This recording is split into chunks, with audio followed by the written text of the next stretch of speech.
Maya, will you start us off with your question, please? Hi, I'm Maya, and my question is, why did you pick this career? Why did I pick this career? I picked this because from the time I was a little girl, I actually had a dream to have an orphanage in Africa, and I always wanted to help kids and make a difference for them. And so that was kind of what led me to choose to do this after lots of years. All right. Thank you very much for that, Janette. Jennifer? My name is Devin, and my question is, what is your favorite part of the job, and what is your least favorite part? So I think that my favorite part of the job is actually the part where I get to be with the kids and with the students that we work with, because I have an opportunity to interact with them and to help them with their studies and just encourage them and actually see the difference that the program makes. And so then on the other side, probably my least favorite thing to do is all of the admin work that I have to do with the program. So the days that I have to sit at my computer at my desk, those aren't the fun days for me. All right. Thank you very much, Janette. Next, Max.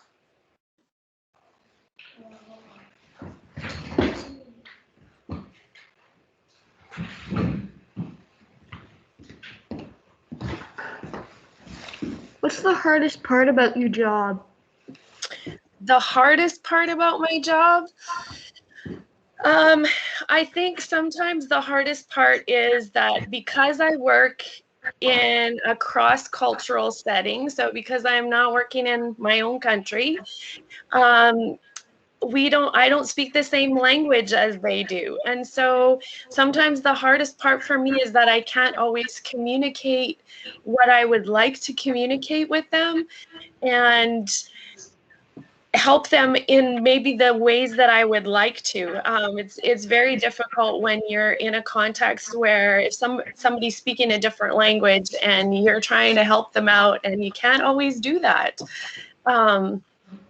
Another one of the things sometimes is that they often make choices in their lives that you realize, oh, that might not be the best. And you want them to make a different choice. You want them to see the importance of education in their life, and they don't always see that. So those, I think, are the hardest things for me. Excellent response. I can definitely agree with that. That's also one of the most difficult things about being a teacher, seeing it, and as a parent as well, seeing people that we care about making bad decisions. Yeah. Alex.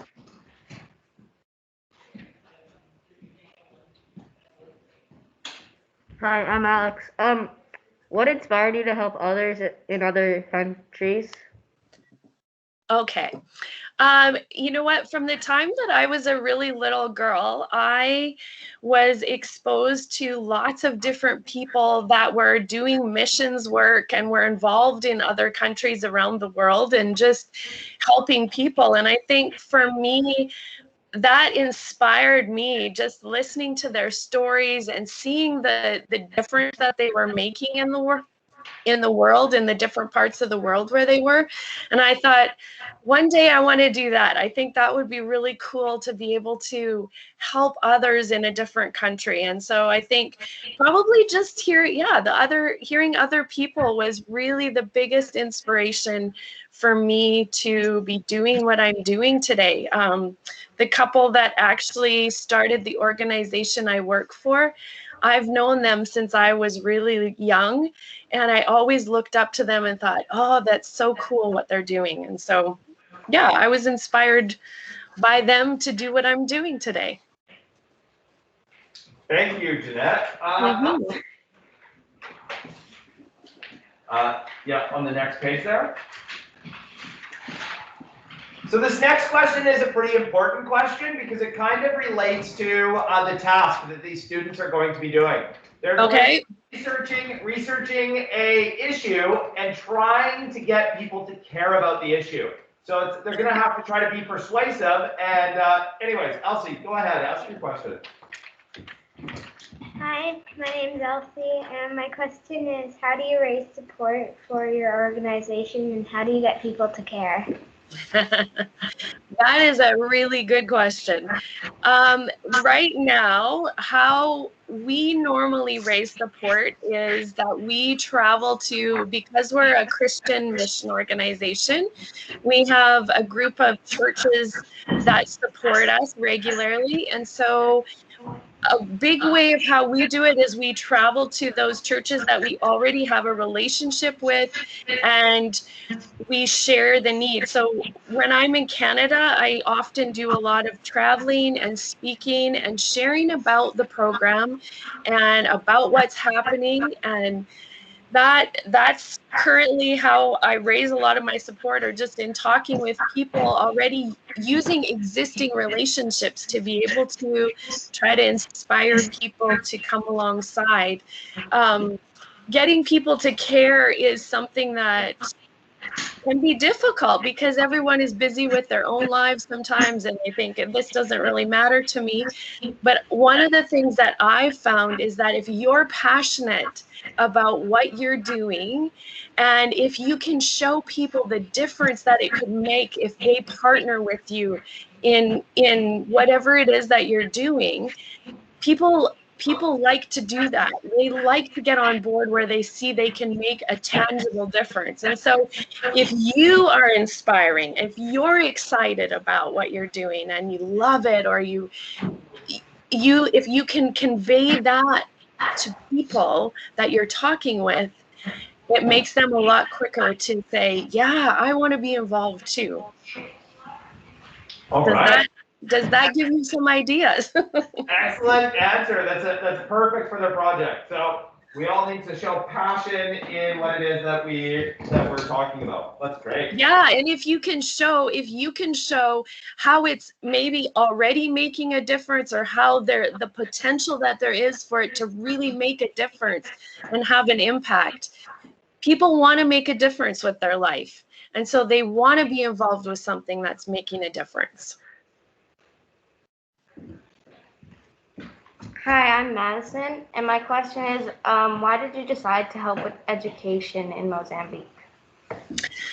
So, like I said before, my passion is really for helping kids and for helping children to recognize their potential. And so, and I always wanted, Africa has always been a place that has been in my heart. And so I think those things combined, and the fact that I knew this couple that started this mission in Mozambique, those were kind of the factors that drew me to being part of the program there. And we work in a rural area in Mozambique where the illiteracy rate is really high. And so I saw a really great need, and it's fun to be able to work somewhere where you see the potential for a huge impact and the opportunity to make a big difference. And so I saw the need and wanted to jump in to help to make a difference there.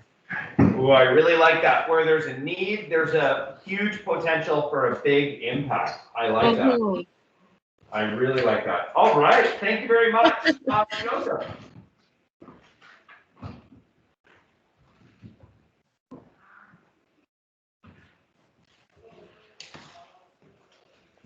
My name is Joseph, and my question is, are you a teacher? And if so, what's your favorite part about it?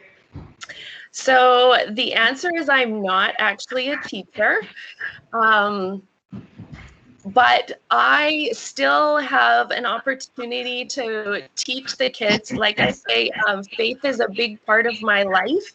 And so lots of times at the school, I have the opportunity to go and to teach Bible classes with the kids, or be part of just helping tutoring, and just seeing them, I think, learning new things and actually getting what you're teaching them or what you're telling them, for me, is so exciting. So even though I'm not actually a teacher, I still have opportunity to teach and to work with the kids, and I absolutely love seeing them learn and grow, and yeah, in new ways and in new things.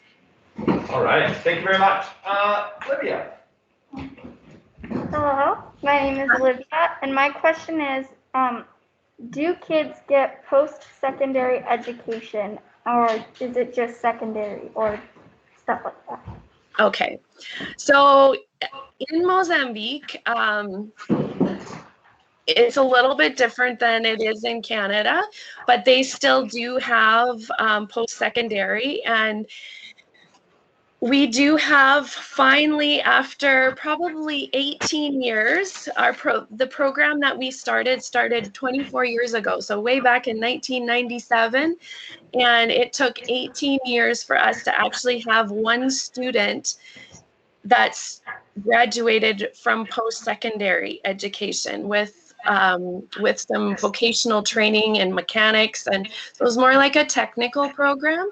And since then, that's kind of opened the doors, and we've had 32 students since 2015 that have gone on to some type of vocational training or post-secondary education.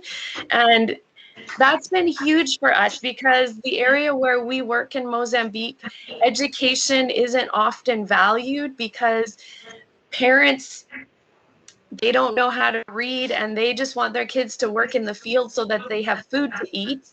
And so they haven't always valued education. And so it's taken a lot of time for us to start to change their idea so that they see the value of post-secondary education, that their child actually having this can make a difference for them.